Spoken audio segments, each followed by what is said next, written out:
Subscribe करिए हमारे channel target UP TET CTET को और बेल आइकन को दबाइए। हेलो फ्रेंड्स, मैं रेनू स्वागत करती हूँ आप सभी भावी अध्यापक एवं अध्यापिकाओं का आपके अपने channel target UP TET CTET में। दोस्तों, आज की इस वीडियो में हम आपके डीएलएड थर्ड सेमेस्टर के साइंस विषय के मोस्ट इंपॉर्टेंट लघुत्तरी क्वेश्चंस को यहाँ पर सॉल्व करने वाले हैं। तो यहाँ पर क्वेश्चन नंबर 96 से हम देखने वाले हैं। ये आपका पार्ट 3 है और लास्ट पार्ट है। इसमें जितने भी क्वेश्चन हैं आज यहाँ पर हम इनको समाप्त कर देंगे। तो क्वेश्चन नंबर 96 है, हरित क्रांति के जनक कौन है? तो हरित क्रांति के जनक कौन है?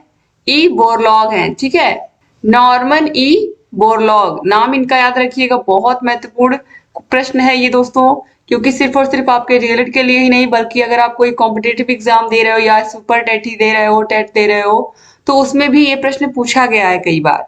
क्वेश्चन नंबर 97 पे आते हैं। ध्वनि की तीव्रता का मापन किसमें होता है? तो ध्वनि की तीव्रता का मापन हम डेसिबल में करते हैं, क्योंकि 90 डेसिबल जो होता है, इससे ऊपर की ध्वनि हमारे कान नहीं सुन सकते हैं, क्योंकि वो बहुत तीव्र होती है। इसके बाद क्वेश्चन नंबर 98 है, प्रतिध्वनि किसे कहते हैं?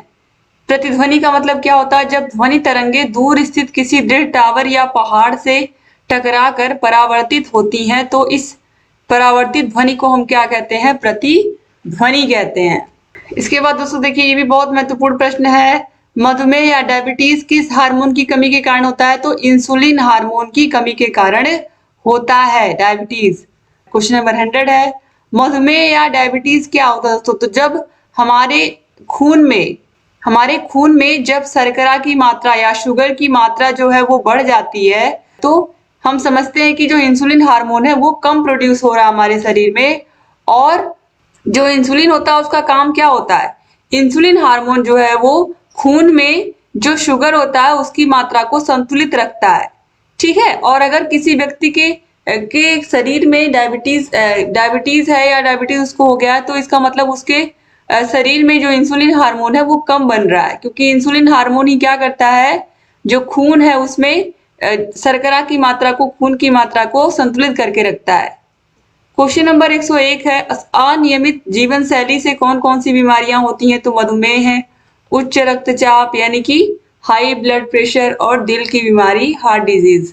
क्वेश्चन नंबर 102 है, हृदय की बीमारी तथा उच्च रक्तचाप का कारण बताइए? तो ज्यादा वसा का सेवन करना, यानी कि जो ज्यादा तेल घी में तली हुई चीजों को खाना, इस तरीके से। क्वेश्चन नंबर 103 है, जीवाणुओं द्वारा होने वाली बीमारियां कौन कौन सी हैं? तो जीवाणुओं से होने वाली बीमारियों में टिटनेस है, हैजा है, टाइफाइड है, क्षय रोग यानी कि टीबी, डिप्थीरिया, प्लेग, काली खांसी, निमोनिया, कोढ़, गोनेरिया, सिफिलिस आदि हैं। क्वेश्चन नंबर 104 है, आवर्तकाल किसे कहते हैं? तो एक दोलन पूरा करने में लगे समय को आवर्तकाल कहते हैं। क्वेश्चन नंबर 105 है, आवृत्ति तथा आवर्तकाल में क्या संबंध है? तो आवृत्ति n इक्वल टू 1/t, यानी कि आवृत्ति बराबर 1 बटा आवर्तकाल के। तो आवृत्ति घटेगी तो आवर्तकाल बढ़ेगा, आवर्तकाल बढ़ेगा तो आवृत्ति घटेगी। क्वेश्चन नंबर 106 है, अपश्रव्य तथा पराश्रव्य तरंगों में अंतर बताइए? तो जो अपश्रव्य और पराश्रव्य मतलब जो हमारी जो सुनने की रेंज होती है मानव की, वो होती है 20 हर्ट्ज से लेकर के 20,000 हर्ट्ज के बीच की जो ध्वनि है वो सुन सकते हैं हम। तो ये श्रव्य तरंगे होती हैं हमारे लिए। और 20 हर्ट्ज से जो कम की होती हैं ये अपश्रव्य होती हैं, और 20,000 हर्ट्ज से जो ज्यादा की होती हैं वो पराश्रव्य होती हैं। तो 20 हर्ट्ज से कम आवृत्ति की यांत्रिक तरंगों को अपश्रव्य तथा 20,000 हर्ट्ज से अधिक आवृत्ति की यांत्रिक तरंगों को हम पराश्रव्य तरंगे कहते हैं। तो उम्मीद करती हूँ समझ में आ गया होगा आपको। क्वेश्चन नंबर 107 है, किसी तरंग की आवृत्ति चाल तथा तरंग दैर्ध्य में संबंध होता है? तो किसी तरंग की आवृत्ति n, चाल v तथा तरंग दैर्ध्य लैम्डा में क्या संबंध था? चाल बराबर आवृत्ति गुणे तरंग दैर्ध्य, तो v equal to n lambda. Question number 108 है, यांत्रिक ऊर्जा किसे कहते हैं? तो किसी वस्तु में केवल यांत्रिक कारणों से ही कार्य करने की जो क्षमता होती है उसे उस वस्तु की यांत्रिक ऊर्जा कहते हैं। जैसे कि आप देखते हो मोटर चल रहा है या पंखा चल रहा है, जो भी चीजें लाइट से चल रही है, जहां पर भी कोई चीज घूम रही है, यानी कि वो यंत्र है एक तरीके से। क्वेश्चन नंबर 109 है, प्रतिध्वनि सुनाई देने के लिए ध्वनि उत्पादक और परावर्तक तल के बीच की न्यूनतम दूरी कितनी होनी चाहिए? तो 16.6 मीटर होनी चाहिए। बहुत महत्वपूर्ण प्रश्न है ये भी। क्वेश्चन नंबर 110 है, शिराएं क्या है, इनका मुख्य कार्य क्या होता है? तो जो शिराएं होती हैं वो नलिकाओं का समूह है जो शरीर में रक्त को एक स्थान से दूसरे स्थान पर ले जाने का कार्य करती हैं। क्वेश्चन नंबर 111 है, प्रतिवर्ती क्रिया के 2 उदाहरण दीजिए। तो बंदूक से गोली का चलना, नाव से बाहर निकलते समय नाव का पीछे जाना। क्वेश्चन नंबर 112 है, अपश्रव्य तरंगों की आवृत्ति बताइए। तो अपश्रव्य तरंगों की जो आवृत्ति होती है वो 20 हर्ट्ज से नीचे होती है और पराश्रव्य की 20,000 हर्ट्ज से ऊपर होती है। ऑलरेडी मैं आप लोग को बता चुकी हूँ। क्वेश्चन नंबर 113 है, किस प्रकार के तरंगों को हमारे जो कान है वो सुन सकते हैं? तो श्रव्य तरंगों को हमारे कान सुन सकते हैं जो कि 20 हर्ट्ज से लेकर के 20,000 हर्ट्ज के बीच होती हैं, जिनको हमारे कान सुन सकते हैं। क्वेश्चन नंबर 114 है, किस प्रकार की तरंगों को कुत्ता, बिल्ली, चमगादड़ आदि सुन सकते हैं? तो ये जो पराश्रव्य तरंगे होती हैं जिनका 20,000 हर्ट्ज से ऊपर की जो इनकी ध्वनि होती है, इसको कुत्ता, बिल्ली, चमगादड़ सुन सकते हैं। ठीक है, 20,000 हर्ट्ज से ऊपर की ध्वनियों को भी ये लोग सुन सकते हैं, लेकिन हमारे कान नहीं, मनुष्य के कान नहीं सुन सकते।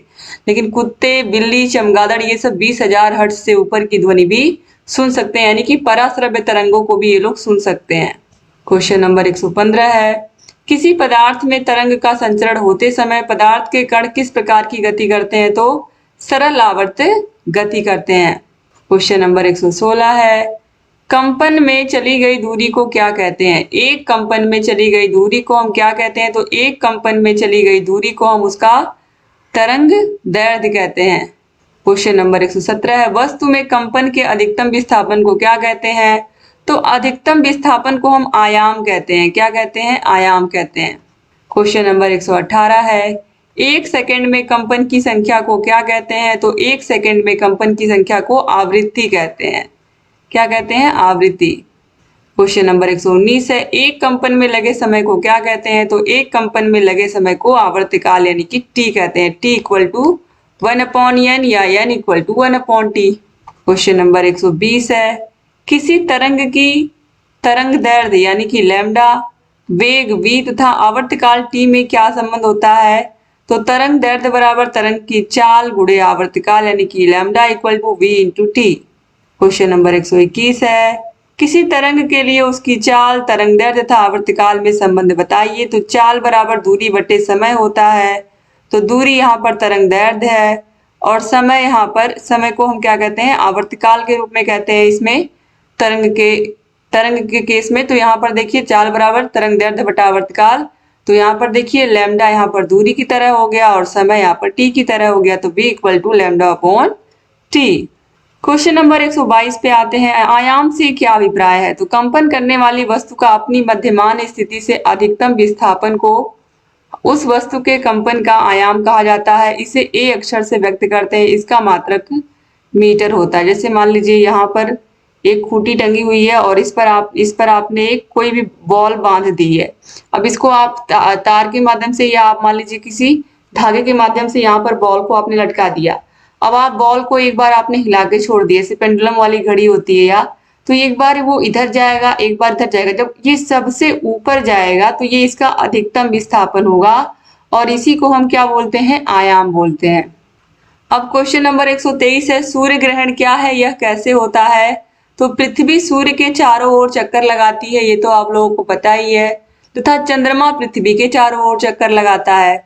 इस क्रम में जब सूर्य, चंद्रमा तथा पृथ्वी तीनों एक सीध में आ जाते हैं, इस प्रकार जब सूर्य और पृथ्वी के बीच में चंद्रमा आ जाता है तब चंद्रमा की जो छाया होती है पृथ्वी पर बनती है और पृथ्वी के उस भाग पर सूर्य नहीं दिखाई देता है और अंधेरा हो जाता है। इसी घटना को हम सूर्य ग्रहण कहते हैं और सूर्य ग्रहण अमावस्या को होता है।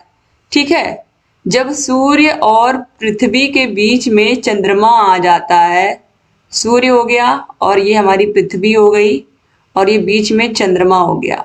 तो जब सूर्य, चंद्रमा और पृथ्वी एक सीध में होते हैं तो सूर्य की जो किरणें होती हैं वो चंद्रमा पर पड़ती हैं और चंद्रमा, जहां जहां चंद्रमा की छाया पड़ती है इस किरण की वजह से, वहां वहां पृथ्वी पर बिल्कुल अंधेरा दिखाई देता है और उसी जगह पर हम क्या कहते हैं कि सूर्य ग्रहण हो गया है।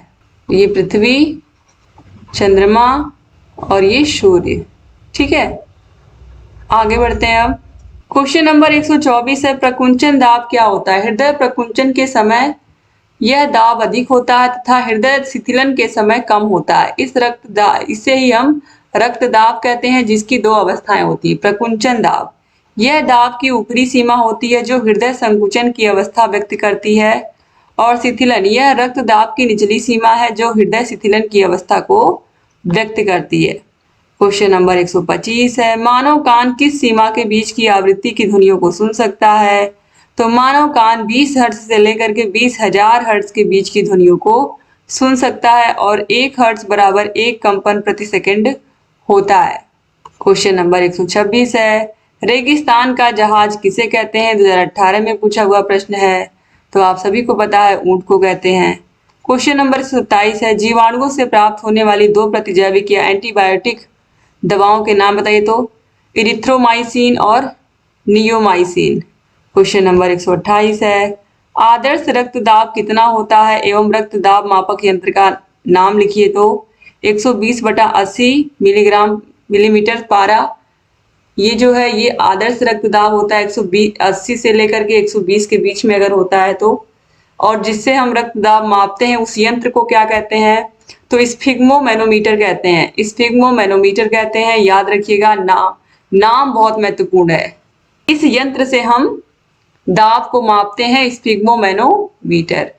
क्वेश्चन नंबर 129 है, मनुष्य की श्रवण क्षमता किस आवृत्ति तक सूख रहा है? तो अभी आपने देखा कि 20 हर्ट्ज से लेकर के 20,000 हर्ट्ज के बीच की आवृत्ति को मानव कान सुन सकते हैं। ये सब पूछे हुए प्रश्न है 2018 में।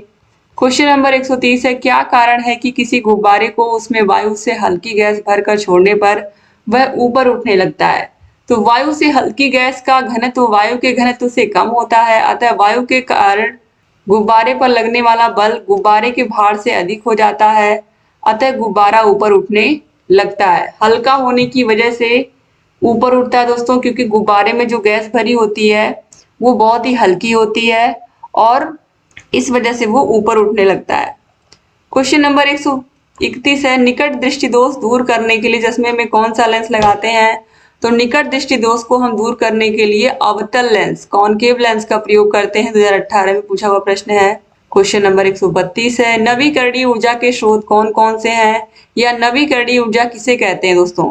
तो नवीकरणीय ऊर्जा जो कभी ना खत्म होने वाली ऊर्जा होती है, यह कभी ना खत्म होने वाली ऊर्जा है। इसे अन्य ऊर्जा में हम परिवर्तित करके प्रयोग करते हैं, जैसे कि पवन ऊर्जा हुआ, सौर ऊर्जा हुआ। ठीक है। क्वेश्चन नंबर 133 है, रासायनिक परिवर्तन किसे कहते हैं? तो रासायनिक क्रियाओं के फलस्वरूप जो परिवर्तन होता है उसे हम रासायनिक परिवर्तन कहते हैं। जैसे दूध से दही का बनना, ये रासायनिक परिवर्तन है दोस्तों, याद रखिएगा। क्वेश्चन नंबर 134 है, रसोई घर में प्रयोग होने वाले द्रवित पेट्रोलियम गैस यानी कि एलपीजी का पता लगाने के लिए, एलपीजी के रिसाव का पता लगाने के लिए उसमें मिलाए जाने वाले पदार्थ का नाम लिखिए। दोस्तों, आप सभी लोगों ने कभी ना कभी महसूस किया होगा कि कभी ना कभी ऐसा होता है कि गैस आपने जलाया है और आप चले गए कहीं कुछ काम करने घर में और गैस अपने आप बुझ गई, तो आप देखोगे कि गैस जो निकली हुई है उसमें से एक महक आ रही है। या आप जैसे ही बर्नर ऑन करते हो जलाने के लिए गैस, तो भी आप देखोगे कि वो जो गैस है वो निकलती है। तो वह कौन सा पदार्थ होता है जो स्मेल करता है इस गैस में? तो द्रवित पेट्रोलियम गैस के रिसाव का पता लगाने के लिए इसमें हम गंध वाला पदार्थ एथिल मरकैप्टन मिश्रित कर देते हैं। क्या होता है? एथिल मरकैप्टन होता है, जिसमें एलपीजी मुख्य रूप से ब्यूटेन तथा प्रोपेन गैसों का मिश्रण होती है, और यह गंधहीन होती है। तो इसमें क्या मिला होता है? एथिल मरकैप्टन मिश्रित होता है, जिससे इसमें एक गंध आती है। अगर कहीं से भी गैस लीक हो रहा होगा तो आप पता चल जाएगा आपको घर में, और आप जाकर के उसको बुझा देंगे या रेगुलेटर से जाकर के उसको बंद कर देंगे।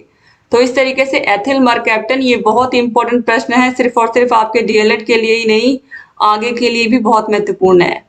क्वेश्चन नंबर 135 पर आते हैं, क्रांति कोण से आपका क्या अभिप्राय है, लिखिए। 2017 में पूछा हुआ प्रश्न है ये। तो प्रकाश का अपवर्तन कांच से वायु में जाते हुए होता है। क्योंकि कांच की अपेक्षा वायु विरल माध्यम होता है, तब अपवर्तन कोण आपतन कोण से अधिक होता है। आपतन यहाँ पर होगा दोस्तों।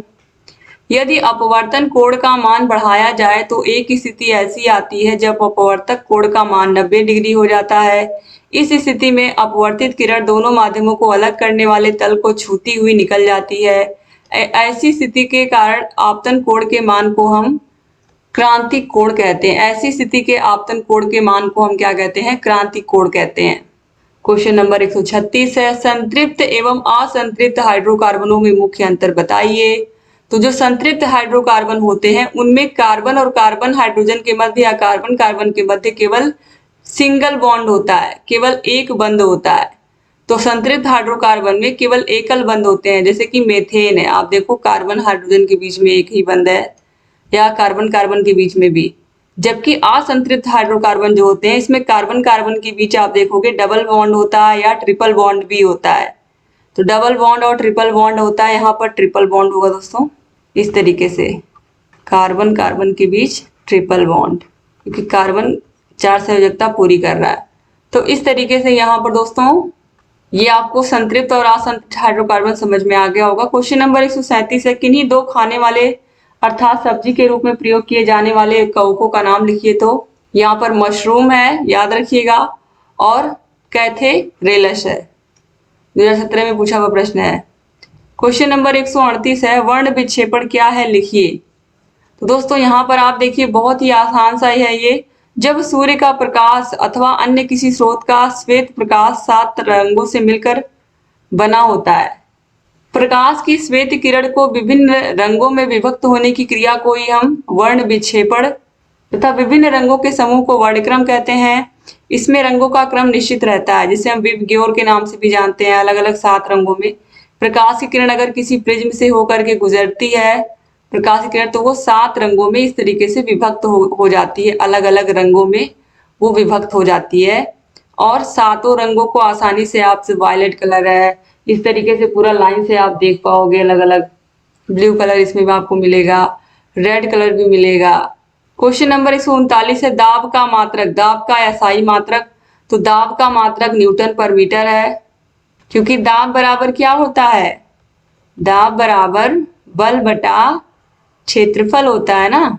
तो यहाँ पर देखिए बल का मात्रक न्यूटन और क्षेत्रफल का मात्रक मीटर स्क्वायर। तो दाब का मात्रक क्या हो जाएगा? न्यूटन पर मीटर स्क्वायर। दोस्तों दाब का मात्रक पास्कल भी होता है, तो याद रखिएगा न्यूटन पर मीटर स्क्वायर होता है। दाब का क्षेत्रफल मीटर स्क्वायर, यहाँ पर स्क्वायर गलती से मिसप्रिंट हो गया है, 2017 में पूछा हुआ प्रश्न है। अब क्वेश्चन नंबर 140 है, कोल गैस क्या होती है। तो coal gas hydrogen, carbon monoxide, methane, ethylene, acetylene आदि का मिश्रण होती है। कोल गैस ईंधन तथा प्रदीप्त के रूप में प्रयुक्त होती है। इस गैस में उपस्थित असंतृप्त हाइड्रोकार्बन के जलने से प्रकाश उत्पन्न होता है।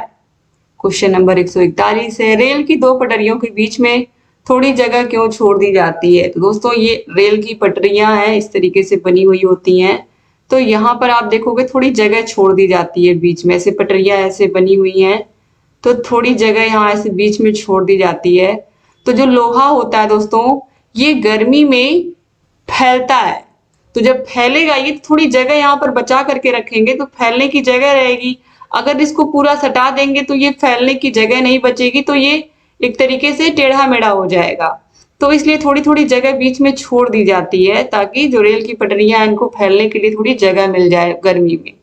तो रेल की 2 पटरियों के बीच थोड़ी जगह इसलिए छोड़ दी जाती है क्योंकि गर्मी के मौसम में अधिक गर्मी से लोहा गर्मी पाकर पिघलता है या फैल जाता है। क्वेश्चन नंबर 142 है, वायुमंडल में कार्बन डाइऑक्साइड यानी कि CO2 की मात्रा बढ़ने पर क्या होगा। तो CO2 की मात्रा बढ़ने से जीवों की समाप्ति हो जाएगी, बिल्कुल सही बात है। क्वेश्चन नंबर 143 पे आते हैं, जड़ किसे कहते हैं। पौधों में पाई जाने वाली जड़ें कितने प्रकार की होती हैं। तो बीज के अंकुरण के समय मूलांकुर अंड द्वार के बाहर निकलकर प्राथमिक रूप लेता है, जो कि जड़ कहलाता है। जड़ 2 प्रकार की होती है, मूसा जड़ और अपस्थानिक जड़।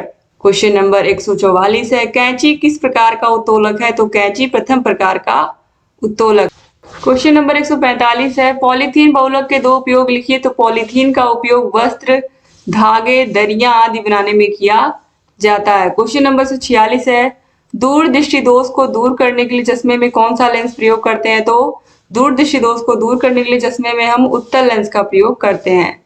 क्वेश्चन नंबर 47 पर आते हैं, कौन सा जंतु मरुस्थलीय वातावरण के लिए अधिक उपयुक्त है और क्यों? तो ऊंट मरुस्थलीय वातावरण में अधिक उपयुक्त होता है क्योंकि ऊंट को रेगिस्तान का जहाज कहते हैं। 2019 में ये सारे के सारे प्रश्न पूछे हुए दोस्तों।